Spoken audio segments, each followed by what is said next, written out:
तीसरे कार्यकाल में पहले रूस दौरे पर जा रहे हैं 2019 के बाद और रूस यूक्रेन जंग शुरू होने के बाद पहली बार मोदी पुतिन के निमंत्रण पर मॉस्को जा रहे हैं। पीएम मोदी का 2 दिन का ये रूस दौरा कई मायने में बेहद खास है क्योंकि पीएम मॉस्को में रूस वार्षिक शिखर सम्मेलन में शामिल होंगे। साथ ही प्रधानमंत्री नरेंद्र मोदी रूस के राष्ट्रपति व्लादिमीर पुतिन से भी मुलाकात करेंगे, जहां कई अहम मुद्दों पर चर्चा होगी, जिसके बाद दोनों देशों के बीच कई महत्वपूर्ण समझौते हो सकते हैं। इस दौरे में भारत को रूस का फाइटर जेट Su-57 मिल सकता है। साथ ही मैंगो शेल्स पर भी फाइनल बात होने की संभावना है, जिससे भारत की सैन्य ताकत कई गुना बढ़ेगी।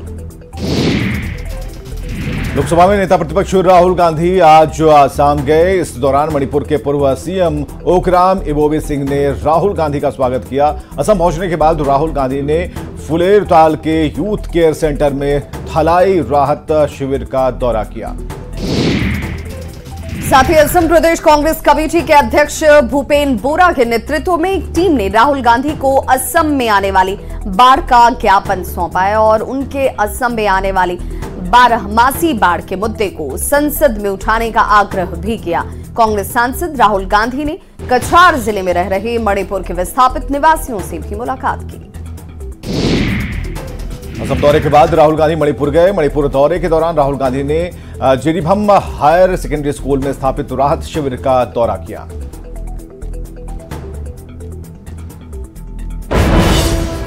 और बड़ी खबर झारखंड से। इस वक्त झारखंड के मुख्यमंत्री हेमंत सोरेन ने विधानसभा में विश्वास मत जीत लिया है। सरकार के पक्ष में 45 वोट पड़े। वहीं झारखंड मुक्ति मोर्चा से बागी होने वाले चमरा लिंडा और लोबिन हेम्ब्रम ने भी सरकार के समर्थन में ही वोट किया। सीएम ने विश्वास मत प्रस्ताव पर चर्चा के दौरान बीजेपी पर जमकर हमला किया। सीएम ने बीजेपी पर केंद्रीय एजेंसियों के गलत इस्तेमाल का आरोप लगाया। साथ ही कहा कि विपक्ष के पास कोई एजेंडा नहीं है। सीएम के भाषण के दौरान बीजेपी विधायकों ने जमकर हंगामा किया और फ्लोर टेस्ट पास होने के साथ ही सदन की कार्यवाही अनिश्चितकाल के लिए स्थगित कर दी गई। तो फ्लोर टेस्ट और मंत्रिमंडल विस्तार के बीच सबकी निगाहें पूर्व मुख्यमंत्री चांपाई सोरेन पर टिकी हुई और ऐसे में जब विधानसभा पहुंचने पर मीडिया ने चांपाई सोरेन से बात करने की कोशिश की तो उनसे जानना चाहा कि क्या वो मंत्रिमंडल में शामिल हो रहे हैं। तो इस पर पूर्व सीएम ने चुप्पी साध ली। उन्होंने सिर्फ इतना कहा कि हेमंत सरकार आज बहुमत हासिल करने जा रही है।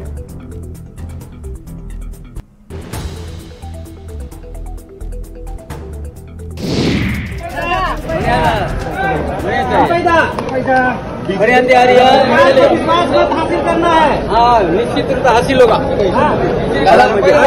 दादा आज मंत्रिमंडल का विस्तार भी हो जाएगा। आज मंत्रिमंडल में आपका क्या स्टैंड रहेगा? आपको कौन सा दायित्व दिया जा रहा है? मंत्री बनेंगे दादा, मंत्री बनेंगे क्या? लालू प्रसाद के सरकार गिरने वाले बयान पर डिप्टी सीएम विजय सिन्हा ने बयान दिया है। विजय सिन्हा ने कहा कि उनका सपना तार तार हो रहा है इस दिन और इसीलिए लालू प्रसाद डिप्रेशन में हैं। विजय सिन्हा ने कहा कि इस बार 2025 विधानसभा चुनाव में फिर 2010 जैसा ही की हालत आरजेडी कांग्रेस गठबंधन की होगी और 2025 विधानसभा चुनाव में आरजेडी कांग्रेस गठबंधन को 25 सीट भी नहीं मिलेगी। पप्पू यादव रो धो कर करके जनता की सहानुभूति लूटे हैं। उनको बड़ी जिम्मेवारी जनता ने दी है, लेकिन नेचर और सिग्नेचर नहीं बदलता है और अगर जो नहीं बदलेंगे तो फिर जनता बदल देगी, क्योंकि वो व्यक्ति तेजस्वी यादव के संकल्प के विरुद्ध जनता ने जनादेश दिया था। राजद के विरुद्ध जनता ने जनादेश दिया था। अपने उसी स्वभाव में लौट गए जिस स्वभाव को जनता पसंद नहीं कर रही है। राजद और कांग्रेस के गोद में जाकर के बैठने का काम किए हैं, इसलिए जनता उनको इस बार सबक सिखाएगी और जनता की सहानुभूति उनके साथ समाप्त हो चुकी है। वहीं नीट पेपर लीक मामले पर बड़ा अपडेट। आरोपियों की सीबीआई कोर्ट में पेशी। ओएसएस स्कूल के प्रिंसिपल की पेशी, जिसमें एहसानुल हक और इम्तियाज की पेशी भी, चिंटू और जमालुद्दीन की भी पेशी और सभी आरोपी की आज रिमांड अवधि जो है वो खत्म हुई है। तो नीट पेपर लीक को लेकर दिल्ली से बड़ी खबर आ रही है। नीट पेपर लीक के विरोध में आज दिल्ली में प्रदर्शन हो रहा है। जंतर मंतर पर केंद्र के खिलाफ विपक्ष का प्रदर्शन है। इंडिया यूथ फ्रंट ने बड़े प्रदर्शन का ऐलान किया है। नीट परीक्षा दोबारा कराने की मांग करेगा IYF।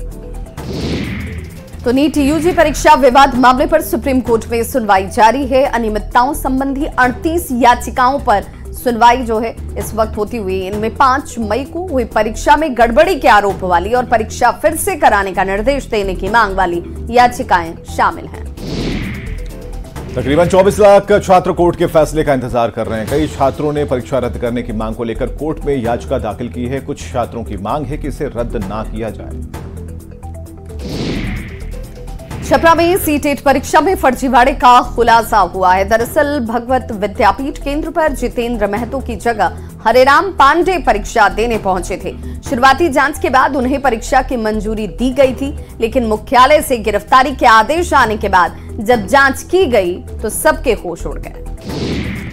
इस फर्जीवाड़े के खुलासे के बाद RMP सेंटर से भी 2 फर्जी परीक्षार्थी गिरफ्तार किए गए। दोनों जगह से कुल 4 परीक्षार्थी पकड़े गए जो दूसरे के नाम पर परीक्षा दे रहे थे। पुलिस इस फर्जीवाड़े में शामिल गिरोह की तह तक पहुंचने की कोशिश में जुटी है। जम्मू कश्मीर के कुलगाम में शनिवार को हुए एनकाउंटर में सुरक्षा बलों ने 6 आतंकियों को ढेर कर दिया। चौंकाने वाली बात ये कि इन आतंकियों ने सुरक्षा बलों के रडार में आने से बचने के लिए सीक्रेट अड्डा बनाया हुआ था। सोशल मीडिया पर एक वीडियो भी इस वक्त वायरल हो रही है। इसमें सुरक्षा बल एक घर की जांच करते देखे जा रहे हैं। जवान एक कमरे में लगी कपड़े की अलमारी को भी देखते हैं, जिसके नीचे के हिस्से में छिपने के लिए बंकर बना दिखता है। बताया जा रहा है कि कुलगाम में मारे गए आतंकी इसी बंकर में छिपे थे। सुरक्षा बल अब आतंकियों को पनाह देने और उनकी मदद करने में स्थानीय लोगों की भूमिका की जांच कर रहे हैं। तो जम्मू कश्मीर में नार्को टेरर से जुड़े मामले में NIA को एक बड़ी सफलता मिली है। केंद्रीय जांच एजेंसी NIA ने नार्को टेरर से जुड़े कनेक्शंस मामले में सैयद सलीम जहांगीर अंद्राबी उर्फ सलीम अंद्राबी नाम के आरोपी को गिरफ्तार किया है। जांच एजेंसी के वरिष्ठ अधिकारी के मुताबिक इस आरोपी का लश्कर ए तैयबा और हिजबुल मुजाहिदीन आतंकी संगठन से कनेक्शन जुड़ा हुआ है। ये गिरफ्तार आरोपी मूल रूप से कुपवाड़ा का रहने वाला है। पिछले 4 साल से यह आरोपी फरार था। इसके खिलाफ साल 2020 में NIA ने मामला दर्ज किया था। सैयद सलीम जहांगीर अंद्राबी उर्फ सलीम अंद्राबी की गिरफ्तारी से जांच एजेंसी को बड़ी कामयाबी मिली है। और बड़ी खबर मुंबई के वर्ली से, जहां पर मुंबई के वर्ली में हिट एंड रन मामले में बाइक सवार दंपत्ति को गाड़ी ने उड़ा दिया है। हादसे से घायल महिला के अस्पताल में इस वक्त मौत हो चुकी है। महिला का पति गंभीर रूप से घायल बताया जा रहा है। एकनाथ शिंदे गुट के नेता राजेश शाह गिरफ्तार किए गए। राजेश शाह के बेटे मेहर शाह मामले का मुख्य आरोपी है। हरियाणा के पंचकुला में पिंजौरा के पास बस पलट गई। बस पलटने से लगभग 40 स्कूली छात्र घायल हो गए। घायल छात्रों को पिंजौर के सरकारी अस्पताल में भर्ती कराया गया है। अस्पताल में फिलहाल सभी छात्रों का इलाज जारी है। नेपाल में बाढ़ का कहर जारी है। कई जिलों में हालात बेहद डरावने हैं। बाढ़ की वजह से अब तक नेपाल में 70 लोगों की मौत हो चुकी है।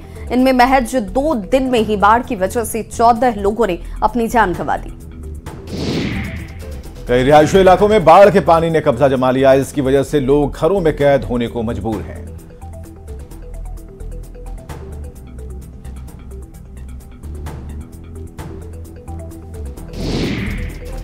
वहीं महाराष्ट्र के मुंबई में आज सुबह 1 बजे से लेकर सुबह के 7 बजे तक लगातार बारिश हुई। 6 घंटे में लगभग 300 मिलीमीटर से ज्यादा बारिश दर्ज की गई। लगातार हुई बारिश की वजह से सड़कों और रेलवे स्टेशनों पर पानी भर गया, जिसकी वजह से ट्रेन सेवा भी बाधित हुई। स्कूल और कॉलेज जा रहे छात्रों की सुविधा के लिए सभी निजी और सरकारी स्कूल कॉलेज को अगले आदेश तक बंद कर दिया गया है। मुंबई में लगातार हो रही बारिश के कारण ट्रेन की पटरियों पर जल भराव हो गया है। फिलहाल लोगों को आने जाने में परेशानी हो रही है। तो सिर्फ मुंबई ही नहीं, उसके आसपास के इलाकों पर भी बरसात की वजह से सीधा असर नजर आता है। मुंबई के पास मौजूद रायगढ़ किले में कल हुई जोरदार बारिश यहां पहुंचे पर्यटकों के लिए एक मुसीबत बन गई। कई लोग किले में ही फंस गए। वहां से सामने आए वीडियो में भयानक मंजर नजर आ रहा है। भारी बारिश की वजह से किले की सीढ़ियों तक पानी आ गया, वो भी इतनी तेजी से कि ऐसा लगा मानो झरना बह रहा हो। ऐसे सैलाब का सामना करने के लिए लोग एक दूसरे का हाथ थामे नजर आए। राहत की बात रही कि वक्त रहते सभी पर्यटकों को सुरक्षित बाहर निकाला गया। तो असम में बाढ़ से चारों ओर हाहाकार मचा हुआ और 24 घंटे में बाढ़ की चपेट में आने से 8 और लोगों की मौत हो गई है। वहीं असम में बाढ़ से अब तक 66 लोगों ने अपनी जान गंवा दी है। असम में बाढ़ और बारिश के बीच रेस्क्यू टीम ने 24 घंटे में करीब 218 लोगों को सुरक्षित जगह तक पहुंचाया है। बिहार सरकार ने माना है कि हाल के दिनों में जो पुलिया ध्वस्त हुए हैं उनकी मुख्य वजह उनका मेंटेनेंस नहीं होना है। पटना में भी कई पुल को लेकर लापरवाही के आरोप लग रहे हैं। चितकोहरा रेल ओवरब्रिज एक महत्वपूर्ण पुल है जिससे होकर हर दिन हजारों गाड़ियां आती जाती हैं, लेकिन मेंटेनेंस के अभाव में ये पुल अब खतरनाक बन रहे हैं। पुल पर जगह जगह गड्ढे आपको नजर आएंगे और बारिश के पानी की वजह से और ज्यादा भयावह स्थिति दिखती है। यही नहीं, पुल पर बने रेलिंग में भी कई जगहों पर दरार नजर आ जाएगी, लेकिन विभाग इसे लेकर लापरवाह बना हुआ है। बिहार में बाढ़ की आपदा से निपटने के लिए एनडीआरएफ 9वीं बटालियन की टीम अलर्ट मोड में है। आपदा से निपटने के लिए साजो सामान के साथ 4 टीम को बाढ़ प्रभावित इलाकों गोपालगंज, मोतिहारी, सुपौल के लिए रवाना कर दिया गया है। वहीं एक टीम को रिजर्व भी रखा गया है ताकि इमरजेंसी के हालात होने पर उसे भेजा जा सके। एनडीआरएफ मुख्यालय बेटा में टीम पूरे हालात पर नजर बनाए हुए है और फील्ड में कई टीम से हर वक्त अपडेट भी लिया जा रहा है। बिहार में हर साल बाढ़ आती है और हम पहले से ही सतर्क रहते हैं मानसून के आने से पहले। इस बार हमारी 5 टीमें ऑलरेडी डिप्लॉय हो चुकी हैं, जिसमें 2 गोपालगंज में, 1 मोतिहारी में और 1 सुपौल में। 5वीं टीम रिजर्व है, वो पटना में है। इसके अलावा 9 टीमें हमारी बटालियन हेडक्वार्टर बेहटा में अलर्ट मोड में है। अभी सूचना मिली है कि हमारी 9Q टीम को जो है गोपालगंज के इलाके में डिप्लॉय होना है, तो हम अपनी पूरी टीम को लेकर पूरे साजो सामान के साथ साथ गोपालगंज के लिए रवाना हो रहे हैं। कितनी टीम में जवान है और क्या क्या उपकरण है? हमारी टीम में 30 जवान है और हमारी टीम में उपकरण 5 बोटें हमने डाली हुई है। इसके अलावा हमारे पास अदर उपकरण भी है जो कि बाढ़ के दौरान पूरी तरह से कारगर साबित होंगे। बिहार में लगातार बारिश हो रही है। बारिश के बाद कोसी और बागमती नदी के साथ साथ गंगा नदी का जलस्तर भी बढ़ रहा है। अभी और बारिश होने की संभावना जताई जा रही है और ऐसे में गंगा का लेवल और तेजी से बढ़ सकता है। हालांकि गंगा के बढ़ते लेवल को लेकर प्रशासन अलर्ट है, लेकिन फिर भी आम लोग बढ़ते गंगा के जलस्तर में स्टंट करते हुए नजर आ रहे हैं। गोपालगंज में गंडक नदी का पानी निचले इलाके के 22 गांव में घुस गया है। रामनगर +2 विद्यालय आंगनबाड़ी केंद्र में पानी भर जाने से स्कूल बंद कर दिए गए हैं। सड़क पर लोग जान जोखिम में डालकर आने जाने को मजबूर हैं। दिक्कत है, नावों को तो सुविधा है ना अभी, तो क्या करोगे? नाव का सुविधा तो जान जोखिम में डालकर आ रहे हैं लोग। हाँ, तो अब क्या करेंगे हम, फिर प्रवेश करेंगे लोग। हाँ। क्या बेतिया में गंडक नदी का जलस्तर बढ़ने से कई गांवों में पानी समा चुका है। नौतन और योगापट्टी के जबलपुर पंचायत और नौतन भगवानपुर पंचायत के कई गांव इस वक्त बाढ़ के पानी की वजह से प्रभावित हैं।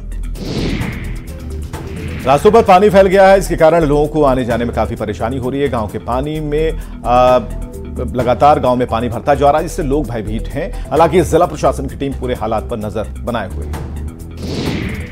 हमनी के बांध पर बानी सा चारों ओर से नदी बा, बीचे हमनी के बानी सा है बेरा पानी सवेरे सब सुखर रहा करीब बुझी की 12 बजे से पानी तूफान में चल दिले बा। ए बेर ले हमनी के पता नहीं कि जे बेर से हमनी के का दशा होई।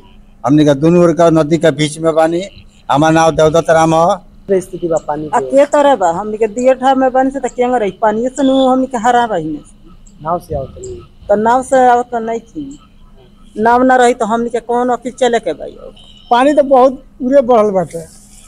हाँ, तो अभी कैसे जाएगी बाटे गांव में? देखी कोनो साधन नहीं है, फुटाई डेंगी भी है, फुटाई डेंगी सहेली ले सा। अररिया में नेपाल बॉर्डर से सटे सिकटी प्रखंड के नूना नदी पर बना बांध ध्वस्त हो गया। बांध टूटने से सिंघिया, बांसबाड़ी, कचना और सालकुड़ी में नूना नदी का पानी फैल चुका है, जिससे इलाके में बाढ़ जैसे हालात हो गए हैं। गांव में पानी भरने से लोगों को काफी परेशानियां हो रही हैं। कचना से खोरागांव जाने वाली सड़क 3 फीट पानी में डूब चुकी है। अभी बुरा स्थिति है, आप देख रहे हैं लोगों का घर डूब गया है, माल जाल का सब बर्बाद हो गया है। ये आप सड़क पर खड़े हैं? ये सड़क है, ये सड़क नहीं, ये तो अभी नदी बन गया है। कुछ समय पहले सड़क था, अभी नदी बन गया है। नदी बन गया। हाँ, ये सरकार का नीति है। देखिए यहाँ का प्रशासन, यहाँ का प्रतिनिधि, जनप्रतिनिधि जो है, कुछ लोग ऐसा करते हैं। एक धारा, 2 धारा बहती थी इस नदी का, एक धारा को बांध करके ये हाल है। वो धारा अगर जो आज के डेट में भी खुल जाए तो यहाँ इधर का पब्लिक का जान बच जाए। कैमूर के मोहनिया अनुमंडलीय अस्पताल परिसर में बारिश के बाद पानी जमा हो गया। इमरजेंसी वार्ड और डॉक्टर के रूम सहित अस्पताल के कई कमरों में जल जमाव आपको नजर आ जाएगा। पानी निकासी की समुचित व्यवस्था नहीं है, इसके कारण जल जमाव की स्थिति से डॉक्टर और मरीजों को काफी परेशानियां हो रही हैं। वहीं इस पर अनुमंडल प्रशासन और नगर पंचायत पर भी लापरवाही का आरोप लग रहा है। इमरजेंसी रूम में, डॉक्टर ड्यूटी रूम में सब जगह पानी जा चुका है। काफी दिक्कत होते हुए सर आप लोग को? हाँ, तो कहीं बैठ भी नहीं सकते हैं, पैर भी नहीं धो के बेड पे भी, चेयर पे भी बैठ सकते हैं। ये नहीं, अब ऐसे ही रहना है। कोई नगर पंचायत कर्मी कोई आया है नाल देखने के लिए पानी लगा है? तो मेरे ड्यूटी में कभी तो नहीं आया। नहीं आया। हजारीबाग के इचाक प्रखंड का सुदूरवर्ती आरा गांव आज भी मूलभूत सुविधाओं से वंचित है। बरसात आने के साथ ही यहां के ग्रामीणों के बीच आवागमन की बड़ी समस्या खड़ी हो जाती है, जिसे देखते हुए बीते कई महीनों से कड़ी मेहनत के बाद श्रमदान करके नदी पार करने के लिए ग्रामीणों ने लकड़ी का एक पुलिया का निर्माण किया। ग्रामीण बताते हैं कि यहाँ के दर्जनों युवा सैनिक के विभिन्न पदों पर देश के बॉर्डर पर सेवा दे रहे हैं। बावजूद इसके सरकार और जिला प्रशासन सोई हुई है। आज़ादी के 75 साल 76 साल हो गया, आज तक कोई तरह से सरकारी लाभ यहाँ मिला नहीं। बरसात जब आता है तो हम लोग किसी तरह अपना पुल उल बना के अपना काम किसी तरह करते हैं। उसके बाद गर्मी में तो थोड़ा आराम है। हमारा 74 साल का उम्र हुआ और हम लोग कभी इस गांव को उपेक्षित ही सरकार से समझे जा रहे हैं अभी तक। लेकिन सक्रियता यहाँ के लोग निर्वाह करते हैं कि देश सेवा से लेकर के यहाँ सिविल सेवा में भी लोग हैं, लेकिन सरकार की कोई नज़रिया इस गांव के प्रति कभी नहीं हुई है। इसलिए हम लोग भी सोचते हैं कि हम लोग उपेक्षित ही रहें। लोगों से कितना गुहार लगाएंगे, गुहार लगा करके लोग परेशान हो गए, लेकिन हमारी गुहार की कोई चर्चा नहीं। धनबाद के सबसे बड़े सरकारी अस्पताल SNMMCH में बारिश का पानी घुस गया है। आलम यह है कि इमरजेंसी वार्ड, जनरल वार्ड से लेकर ICU वार्ड तक बारिश का पानी लबालब आपको नजर आ जाएगा। कहने को तो SNMMCH धनबाद जिले का सबसे बड़ा सरकारी अस्पताल है, लेकिन हालात बदतर हैं। लेकिन तस्वीरों को देखकर कहना मुश्किल नहीं है कि यहाँ किस तरह लापरवाही का आलम है। बारिश के बाद अस्पताल तालाब में तब्दील हो चुके हैं। मरीज और उनके परिजन परेशान हैं। पूर्वी सिंहभूम के डुमरिया प्रखंड के लोगों को हर रोज पानी के लिए जद्दोजहद करनी पड़ती है। ये जो गांव है ओडिशा राज्य के सीमावर्ती क्षेत्र में बसा हुआ गांव है। कभी यह इलाका नक्सली जोनल कमांडर कान्हू मुंडा का ट्रेनिंग सेंटर था, लेकिन ये इलाका नक्सलवाद से मुक्त हो गया, लेकिन जन समस्या बरकरार है। बारिश के मौसम में सांप के काटने की घटनाएं सामने आ रही हैं। सिवान के रघुनाथपुर थाना क्षेत्र के हरपुर गांव में सांप के डसने की वजह से एक महिला की मौत हो गई। सरस्वती देवी हरपुर गांव की रहने वाली थी। बारिश के दौरान वो घर में सोई हुई थी, जिस दौरान सांप ने उन्हें काट लिया। सांप ने सरस्वती देवी को डस लिया, इससे उनकी मौत हो गई। सदर अस्पताल के अधीक्षक ने जानकारी देते हुए बताया कि सांप के काटने पर झाड़ फूंक कराने के बजाय तत्काल अस्पताल में इलाज कराने की डॉक्टर सलाह दे रहे हैं। कटले बारे भोर में? हाँ, 3 बजे भोर में के कीड़ा कटले बारे। घर में? हाँ, कैसे? छत पलंग ना, घरे में सूता रही नीचे? हाँ, नीचे ही सूता रही तो कटले हुए 12 खोआओगे तब। और झारखंड के गुमला से बड़ी खबर, सांप काटने की वजह से 3 लोगों की मौत हो गई है। ये तीनों शख्स एक ही परिवार के बताए जा रहे हैं। लोटवा डुगडुगी गांव का ये मामला। जहरीले करैत ने सोते वक्त तीनों को डसा, जिससे इन तीनों की मौत हो गई। भगवान जगन्नाथ का 15 दिन का एकांतवास खत्म हो गया। उड़ीसा के पुरी में आयोजित 2 दिवसीय भगवान जगन्नाथ रथ यात्रा का आज दूसरा दिन है। भगवान जगन्नाथ रथ यात्रा के दूसरे दिन रथ यात्रा की शुरुआत हुई है। रविवार को सूर्यास्त के बाद रथ यात्रा रोक दी गई थी। आपको बताएं कि इस रथ यात्रा का आयोजन हर साल आषाढ़ महीने में शुक्ल पक्ष की द्वितीया तिथि से होता है। भगवान जगन्नाथ आषाढ़ शुक्ल द्वितीया से दशमी तिथि तक जन सामान्य के बीच रहते हैं। इस दौरान भगवान जगन्नाथ अपने बड़े भाई बलराम और बहन सुभद्रा के साथ रथ पर विराज कर गुंडीचा मंदिर की तरफ प्रस्थान करते हैं। तो जगन्नाथ रथ यात्रा का भव्य आयोजन 10 दिनों तक चलता है। कहा जाता है कि रथ यात्रा के दर्शन मात्र से 1000 यज्ञ का पुण्य फल प्राप्त होता है। रथ यात्रा में सबसे आगे ताल ध्वज पर श्री बलराम जी चलते हैं। बलराम जी के पीछे पद्म ध्वज रथ पर माता सुभद्रा और सुदर्शन चक्र होते हैं। अंत में गरुड़ ध्वज पर श्री जगन्नाथ जी सबसे पीछे चलते हैं। स्कंद पुराण में स्पष्ट कहा गया है कि रथ यात्रा में जो व्यक्ति श्री जगन्नाथ जी के नाम का कीर्तन करता हुआ गुंडीचा नगर तक जाता है वो पुनर्जन्म चक्र से मुक्त हो जाता है। जो व्यक्ति भगवान के नाम का कीर्तन करता हुआ रथ यात्रा में शामिल होता है उसकी सारी मनोकामनाएं पूर्ण होती हैं। आरा के भिया प्रखंड अंचल कार्यालय का एक वीडियो सोशल मीडिया पर वायरल हो रहा है। इस वायरल वीडियो में अंचल कार्यालय के कर्मचारी पर काम के बदले रिश्वत लेने का आरोप लगा है। वायरल वीडियो में विकलांग व्यक्ति व्हीलचेयर पर बैठा है और बार बार कर्मचारी से पैसा देने के बदले काम करने की गुहार लगा रहा है। और वीडियो वायरल होने के बाद कई तरह के सवाल जो हैं वो शुरू हो चुके हैं। इस मामले पर जगदीशपुर के अनुमंडल पदाधिकारी ने वायरल वीडियो की जांच करने और दोषियों पर कड़ी कार्रवाई की बात कही है। दानापुर के रूपसपुर रामजयपाल नगर में और यदि जांच में किसी कर्मी या पदाधिकारी दोषी पाए जाते हैं तो उस पर जो है जिलाधिकारी महोदय को प्रतिवेदित भी किया जाता है, कार्रवाई भी होती है। और खबरें लगातार जारी हैं, बने रहिए हमारे साथ।